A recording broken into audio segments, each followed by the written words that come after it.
All right. Wow. What's up, folks? Steve Holmes, streaming live, July 20th, 2024. How's it going?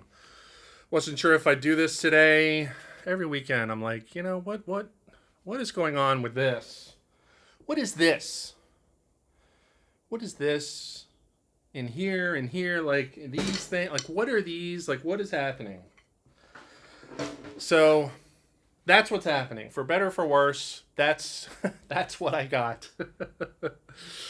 Oh man. So trying to take advantage of the fact that we can share it with people still, although I still can't get that camera working. The B cam. Man. Gotta get a new camera. What's up, folks? Steve Holmes. Post those comments, post those questions. Let's see what folks are saying already. Ryan Cox on YouTube says, God, I'm sexy and I get to watch Steve play. It's a good Sunday, except it's Saturday. Maybe in your part of the world it's Sunday. But yes, I agree. I'll take your word for it. Frank McVeigh on YouTube says, you're killing. Kit sounds amazing. Thank you. I was concerned about every time we stream, I'm dialing into the mix and the software that I use to get the real-time drum sound. It's not exactly user-friendly, so I do the best I can. I try not to spend too much time. Like, if I was like an engineer expert, I would but at the end of the day, like I just want to play. I just want the kit to sound decent, and I think it sounds decent. And so, whenever you just hit the go button and you go, that's what's happening. D2 on YouTube says, unique. Thank you, Steve, for all. You're welcome. Thanks for the comment. Rafael also hail from Brazil. Bravo. Yes. Cheers. Thank you from Brazil. Yeah. Amazing. Really good friend of mine. His family's from Brazil. Let's see. Someone whose name I can't pronounce says, great. Yes. On Facebook, Ryan Cox just realized that it's Saturday. That's how good the Sunday is. Someone on Facebook says, hey, Steve, what about breathing technologies that can make your playing drums easier and more focused? Oh, techniques. Yeah. Sounds wonderful. Wow. Thank you. Hello from Greece. Michael on YouTube. D2 on YouTube says, long awaited performance.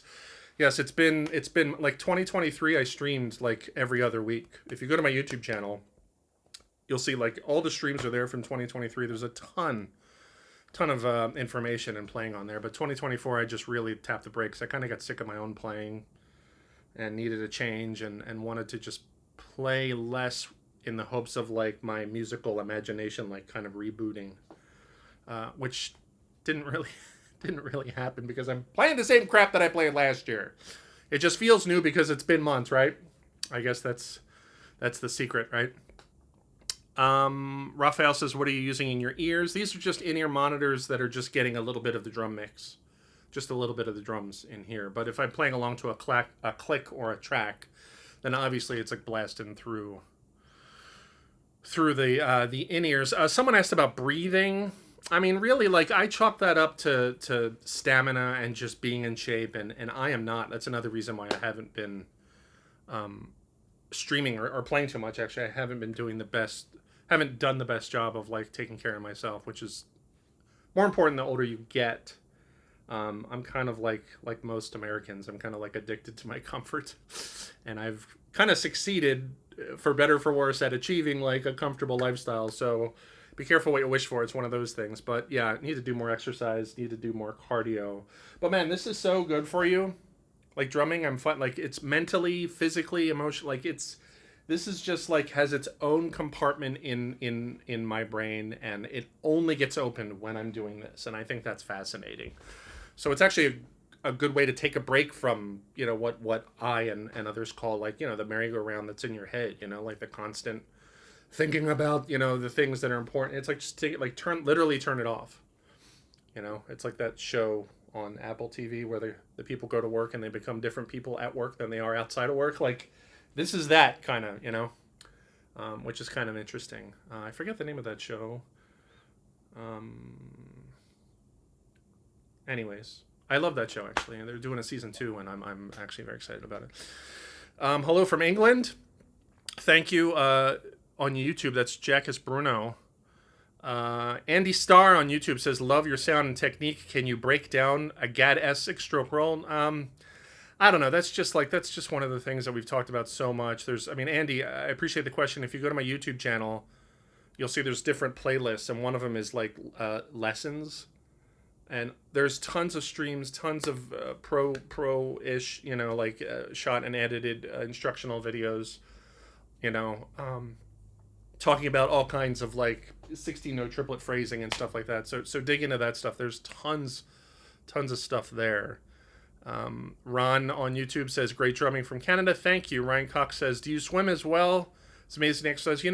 I do swim a little bit. I mean, this summer I call it not so much swimming, but just kind of like wading, like old man putzing around in the pool kind of thing. But yeah, actually swimming, I found kind of, hurts and damages the tendons in my arms, believe it or not. The way that I swim, I kind of swim like this crazy backward stroke. And that's what really messed up the tendons in my arm. Like in 2021-ish, 2020, I was having serious problems with my arms, and I come to find that it was actually from swimming. The way that I was swimming was really, like I got tennis elbow, golf elbow, like all the things, and swimming was a big contributor, which I thought was interesting. And I wasn't sure if it was from the drumming or from spending, a lot of time in front of the computer for my work or whatever. The way I was sleeping, that was another thing I found, because I sleep like fetal position, and I went to a doctor, and he was like, he's like, using your arms and bending your wrist, like that all counts against the finite mileage that we have. And so like the way I wore these braces so I wouldn't bend my wrist when I slept. Like I did all this stuff, and then it went away. Like the soreness, the pain, it all went away. And I didn't realize it was because it was during the winter and the fall, and I wasn't swimming. And then the next summer came, and I swam again, and immediately felt that same pain. And that's when I realized, son of a bitch, it's from the swimming. So unfortunately, swimming is not, I need to find a way to swim that doesn't hurt my arms. Let's see. Someone left a comment in Russian, and it would be great if we could translate it. Let's see. Someone on YouTube, actually, whose name I can't pronounce. Let's highlight this text and take it over to Google Translate. And it'll be this big build up, and then the comment will be like, what kind of sticks do you use? Steve, my name is Constantine. I'm from Russia. I just wanted to express my deep gratitude to you for your video lessons. I learned so much from you. I'm sincerely grateful for your skills. Grateful to you for the skills acquired from you. Well, that's a nice comment. I'm glad we translated that. Constantine, you're welcome. I'm so glad that you got something out of all this stuff, because that's what it's about. I'm about like free information on the internet, helping people, sharing the drum stuff. So I'm really, really glad that that's the case.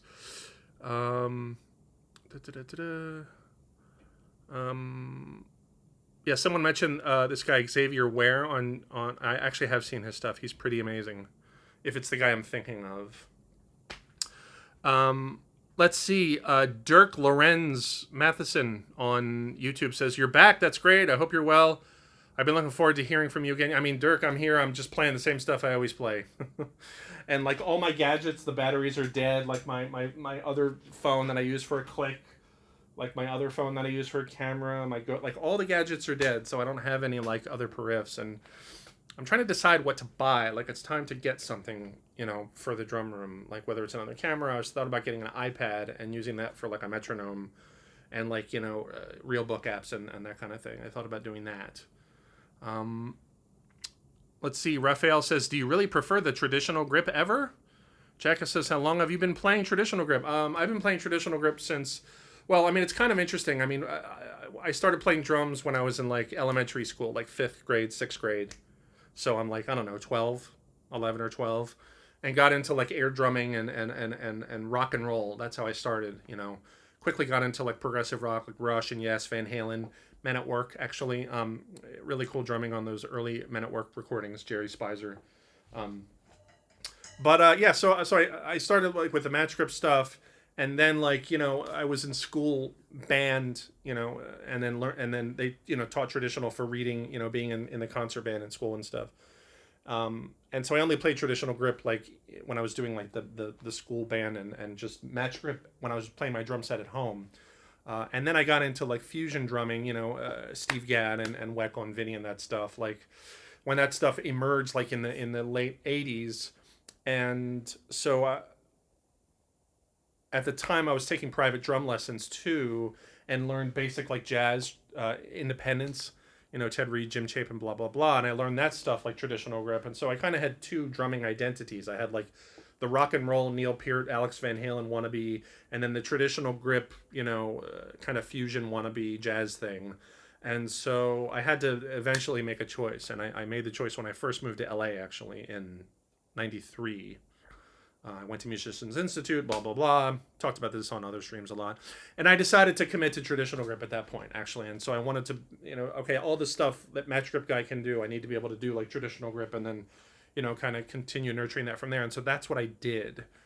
But really, what helped the most is marching band. And I've talked about that, before. And there's actually a video on my channel that is like a little compilation of the stuff we played when I was in high school, because we were very serious about like professional drum corps, drumline drumming.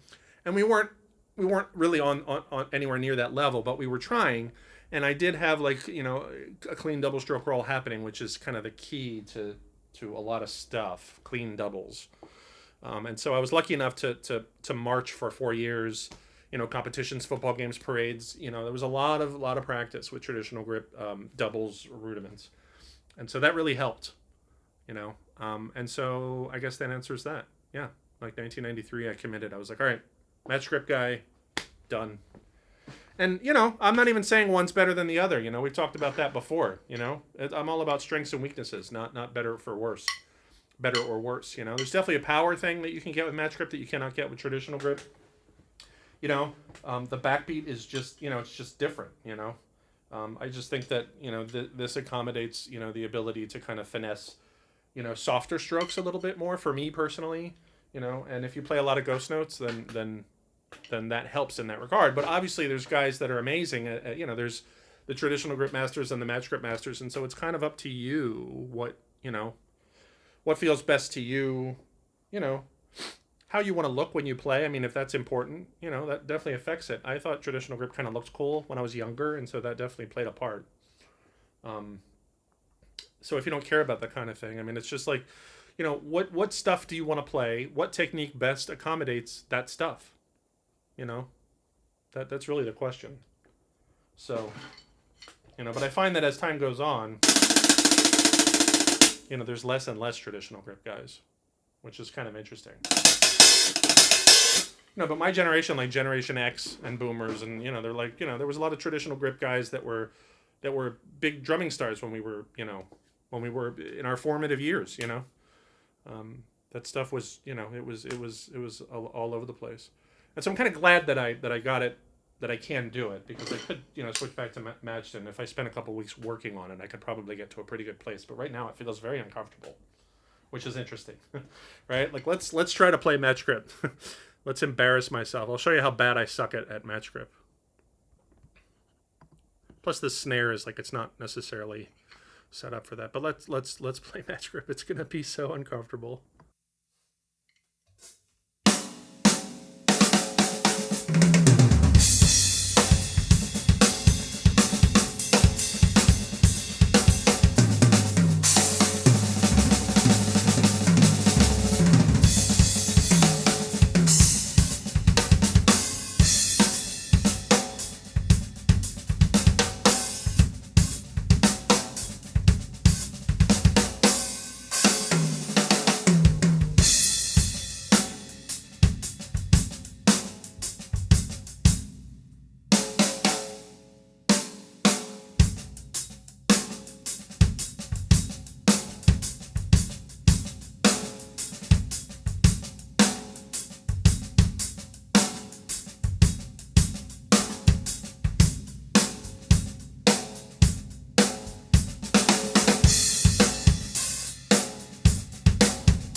You can really hear the doubles are weaker, especially doing that paradiddle stuff at the end. Like, it's just weaker, but that's to be expected because I never.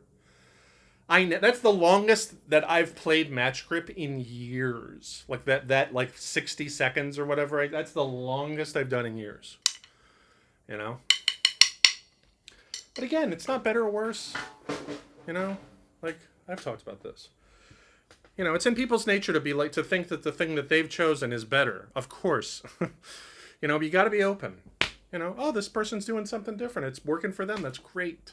You know, well, how can I learn from that? You know, I'm just, it's important to me to be like positive and open and not negative. There's just so much of that on, you know, there's so much of that in people, and the internet allows that to come out in an especially potent way because of anonymity.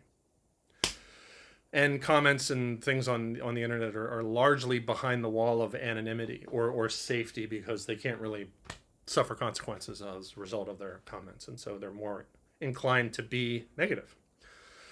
But that's not a good way to be. That's not productive. So enough about that. Someone asked about traditional grip, and here I am like turning into a Mr. Rogers talk about being positive. But I'm okay with that. I'm okay with that. Let's see. Roni on YouTube says, when you took lessons from Weckl, did he give you any advice regarding playing with a click or timing? No, I don't recall that we talked about that. I took like 2 or 3 lessons with Weckl a long time ago. And I don't recall that being one of our topics. I don't remember a lot of the lessons, actually, especially the first one. I just remember being like, you know, I was young and taking a lesson with my hero, so I'm like, you know, it was crazy. But we didn't really talk about playing with a click. But I mean, honestly, like, it matters only to a certain point. Like, oh, you know what, these guys, because you play long enough and you form your own, like, you know, philosophies and things that work and things that don't work. And I prefer that these days instead of like, oh, well, so-and-so says this, you know. Let's see. Alexander Morgan says, Steve, thanks so much for the useful information. It really helps. I'm glad. You're welcome, Alexander. Let's see. Jackus Brun.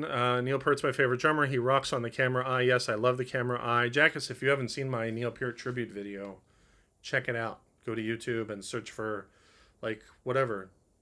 What made Neil Peart so exceptional? Like, that was the name of the video I did. It's got like 700 and something thousand views. I'm kind of proud of that video, actually. Neil was such a huge inspiration and influence when I was younger. I was kind of obsessed. I was like one of these guys. There's like a whole army of these guys out there in the world that are like obsessed with Neil Peart, and I was one of those guys when I was young, you know.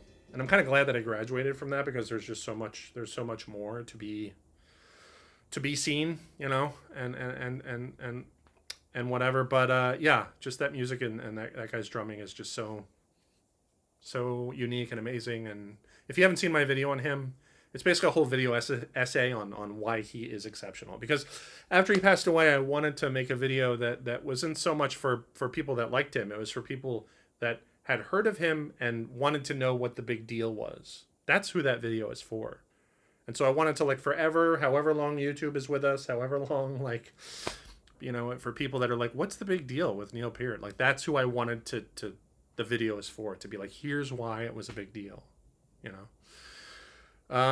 Jacka says match grip drum solo. Yeah. What about feet? What technique is more comfortable? Man, my feet are not, you know, exceptional in any way. I play, you know, heel up, you know. I'm not heeled down, although I kind of wish I'd, you know, Dave DiCenzo, I believe, is a big fan of heel down. I think he plays heel down, and his feet are just ridiculous.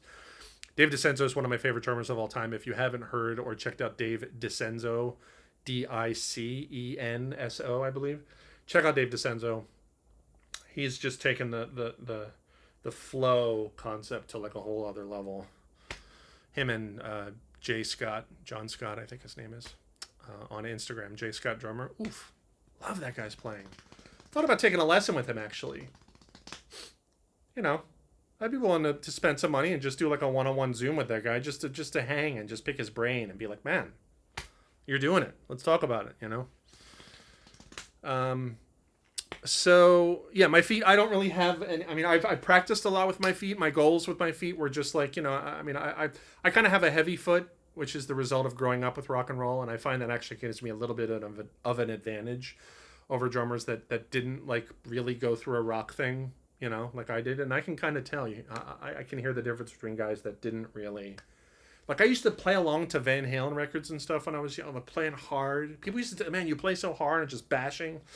You know, there's value to that trait, you know, being one of many traits in your drumming. There's value to being able to have that kind of hard-hitting energy, you know. There's no substitute for that. You know, you get in a room with people and you kind of have that you know, you turn it on a little bit. You know, you're not like bashing to where it's like, whoa, you know, you bring that energy a little bit, you know, that hard-hitting rock and roll energy, and it's effective. It makes a difference. It affects the music, you know. Ryan Cox says, what are your thoughts on drum corps? Have you watched any from this season? No. I don't keep up with drum corps. I mean, I'm like a casual, like I'm interested in it. I respect it. I'm a fan of it as a whole, but I'm not like, I don't follow it. I couldn't name any more than one or two drum corps, and I subscribe to some channels and stuff, and sometimes I'll go down the rabbit hole. I'll look on YouTube and find some cool videos, and y'all just get blown away. But I think it's good to be familiar with that stuff for sure. If anyone's not familiar with like drum corps, drumming corps, CORPS, like just look up, like just go to YouTube and just like drum corps, drumline drumming, and just go down that rabbit hole, man. And the people that are able to do that stuff, like the snares, and it's just, they're like the Navy SEALs of rudimental drumming. It's amazing, and it sounds amazing, and I'm glad I got to kind of get into that a little bit. Yeah, I mean, in terms of my feet, I don't know if I can even show my feet here. I mean, there's other videos where I talk about my feet. You can't really see it. Yeah, just kind of generic heel up, and I don't play any more than like 4 or 5 notes, like with my feet, like baga baga bum, like that's it, baga baga baga baga bum, like that's the, you know, groups of 4 notes, and maybe a 5th note if I have to play one after those 4, I have to play one, so I have to, you know, I just barely tack on a 5th note, but I haven't spent too much time on that. You know, there's a lot of double bass guys out there that have really good technique and really good you know, videos out there. There's a guy named Jeff Bowders, Bowd, I think, ERS. Jeff's a great rock drummer, great double bass teacher. Glenn Sobel, Ray Luzier. You know, these are all guys that I've kind of watched. Todd Zuckerman, these guys, and I'm just like, all right, I see what you're doing there. You tricky double bass wizards. That stuff's fun. It's cool. It's effective. You know, I have like a handful of double bass licks that I like, that are effective. You know, if you play it at the right time. You know, they're really like, it could be like, whoa, like what was that? You know, like the Ray Luzier, like that he does a lot, that he showed us at MI back in the day. It's like, it's over. Hello, I'll be done soon. Okay. It's over triplets, and it's like, I'll just demonstrate it. This is the Ray Luzier double bass lick.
So those are two like kind of dated old double bass licks. 4-2 and then 1-2. Right? And then the second one I did was just like some simple downbeat and upbeat phrasing, but then like squeezing groups of 2 notes between them. Like I can't even sing it. It's just in between that phrase, I'm just like squeezing in right left with my foot for the double. That stuff has its place. It's it's fun, it's effective. So that's my little double bass thing. Greg Jacobs says, love your stuff, man. Seriously, do you remember anything about Vinny's cymbals or drum setup from the notorious Big Potato gigs? Well, the ones that I was at in the early 2000s, I mean, it's what you see in those videos. He's got his Gretsch kit and he's got Zildjian cymbals and, yeah, that's what I remember from those shows. Good times. I was at all those shows, all those videos you see. I wasn't holding the camera, but yeah, I may or may not have been involved in the filming of those gigs. I'm so glad that stuff is out there. Ryan says, can I be honest about something? I love Neil, but I deeply resent his mob of followers. That's an army of the medium level players out there who, insist that Neil's the best drummer ever, as all such things could exist. And I don't personally see Neil as a great player, let alone the best. I mean, that all makes sense. I mean, that's just people being people. I mean, it's, I mean, when you think about the context of rock and roll and in the 70s and 80s and even the 90s, in terms of the complexity of rock and roll drumming, the standard, and then what Neil was doing, it was like the stuff he was doing was way above that. I'm talking about like rock and roll, mainstream rock, even progressive rock, even bands like Yes and stuff where it's like, like Alan White, Neil, it's not like kind of no comparison. I don't mind, and I love Alan White, but there's just no comparison in my and so for people that only live in that world, people that are not aware of Gad and Tony Williams and Vinny, like there's people that just they only live in that world, and so Neil, it's reasonable that one would think that he is the king of that world and only that world. And if that's all you look at, then of course you're going to think that. So that makes sense. But instead of being bothered by that, just see it for what it is. Just see it for what it is.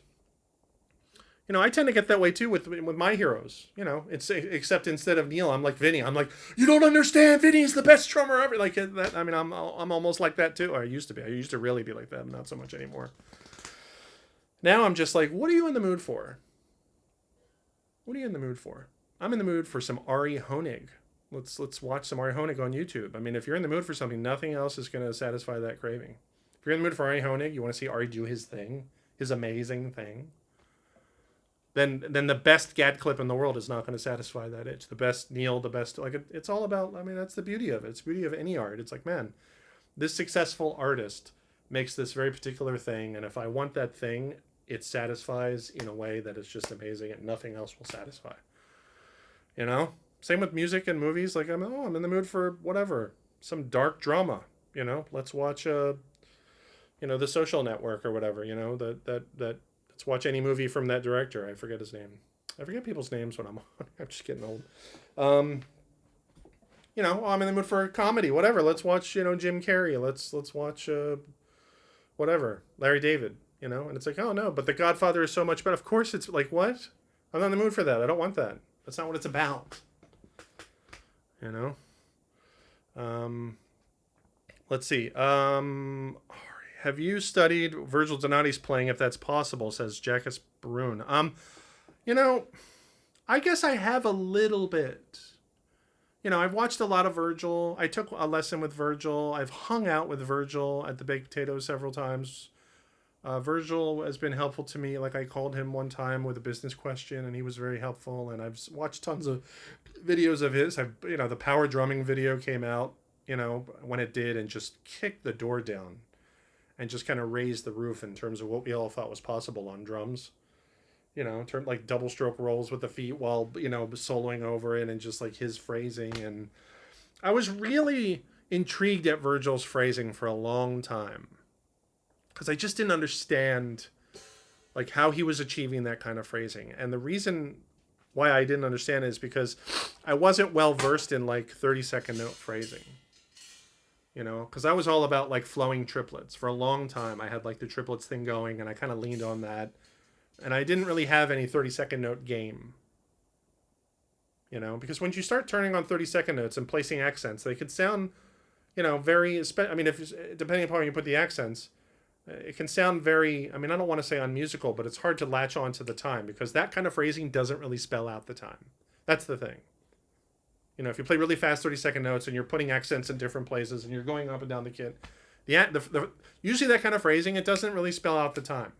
I mean, I'm not saying it's not in time. It is in time if you can do it. If you play on the grid and you just turn on 30-second notes, and there's tons of guys out there that can do that. The really fast single stroke oriented, you know, I want to say like gospel inspired, you know, Dennis, you know, kind of, he was the guy for that in the 80s and 90s, and he's kind of launched this entire several generations now of people that can cleanly play like 30-second notes, blazing around the kit. And when I learn a lick or take on a philosophy or something that I want to do, I do it because I want to be playing that stuff. I'm like, I hear, oh, that's cool. I want to play that, and so I learn it, and there it is. But I don't feel, whenever I see like 30-second notes, like I don't want to do that. I don't want to sound like that. I don't want that to come out when I'm playing. You know, I'm impressed by it, super impressed and intrigued, which is why I used that word earlier. I mean, you know, not like, you know, Virgil doesn't sound anything like, you know, people that are from the Dennis school. You know, Virgil doesn't sound anything like that. He's got like a unique thing. But once I started working on like paradiddles in a 30-second note context, which I've talked about a lot on past streams, and I've got a whole video on it. Once I worked on that and I started to get used to that phrasing, which is basically kind of like downbeat and upbeat, you know, 16th notes are the accents, and filling everything else in with like paradiddles or paradiddle variations. I noticed that Virgil does that a lot. Once I started getting familiar with that phrasing and was doing that kind of phrasing myself, like, and the way I'm doing it is like very simple, very basic version. I'm not saying that I can do the Virgil thing. I'm saying that 30-second note phrasing using paradiddles is something that Virgil does. And once I started getting the hang of that, and I could hear it and do a little bit of it, I started to recognize it in Virgil's playing, which I think is cool. But it kind of surprised me. I was like, wow, he does that a lot, you know? He does that a lot, you know, just real like, and I've talked about this a lot on the stream, but since folks are asking, like, let me just demonstrate a real simple kind of, you know, I'll play slow and fast in terms of like paradiddle 30-second note phrasing.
So just a couple of phrases demonstrating like 30-second note phrases using various paradiddle combinations.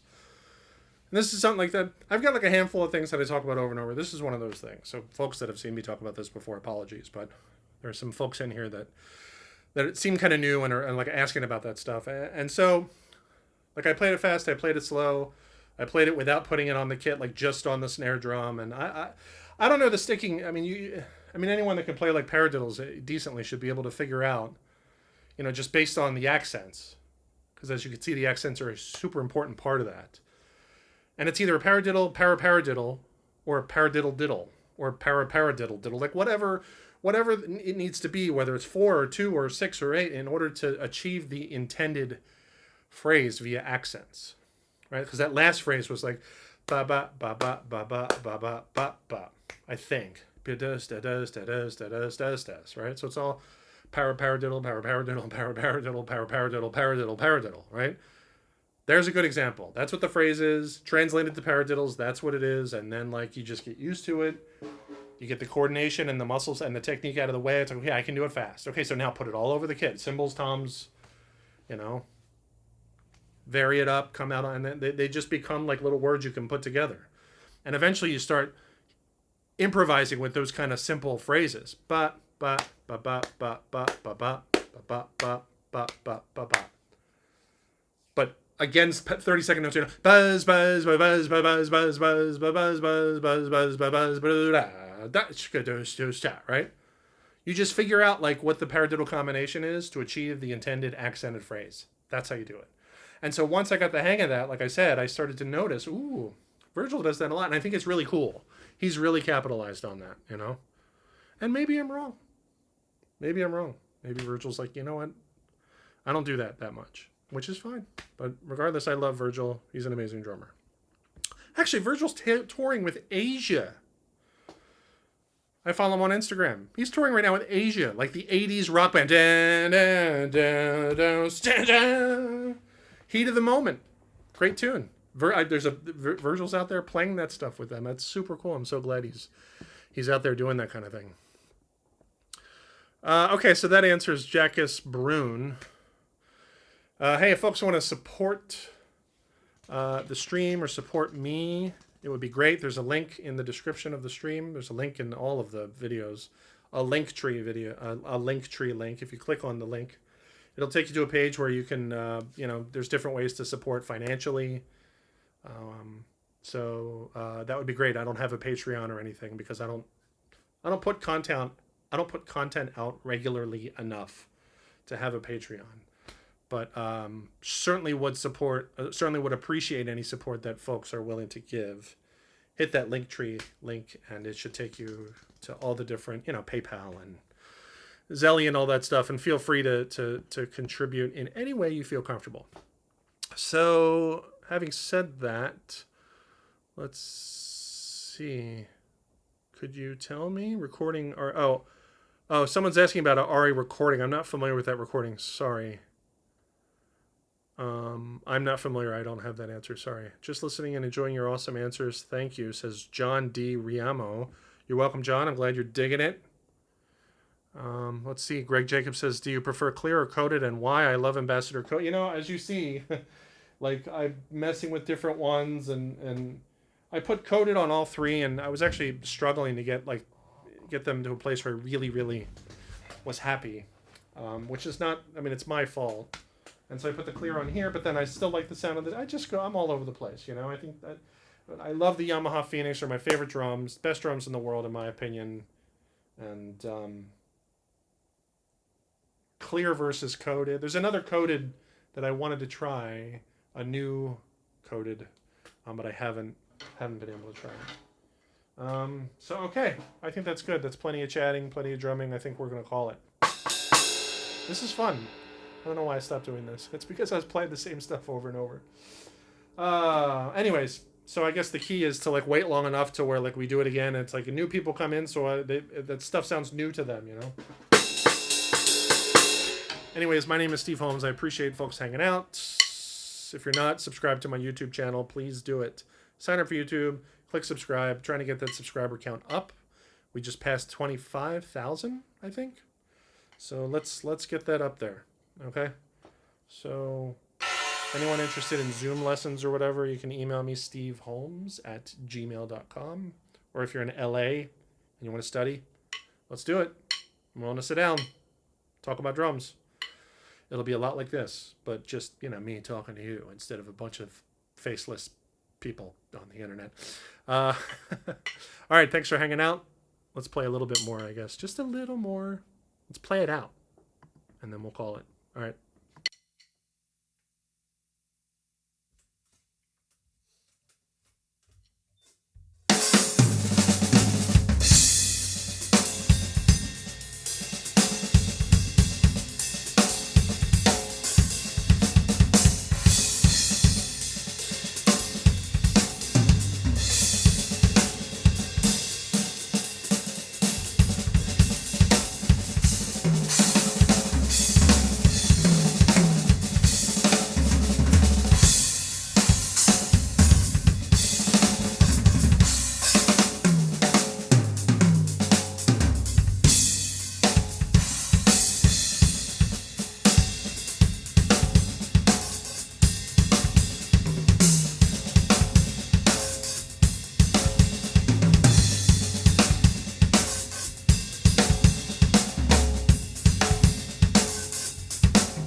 Thanks for hanging, folks. See you next time.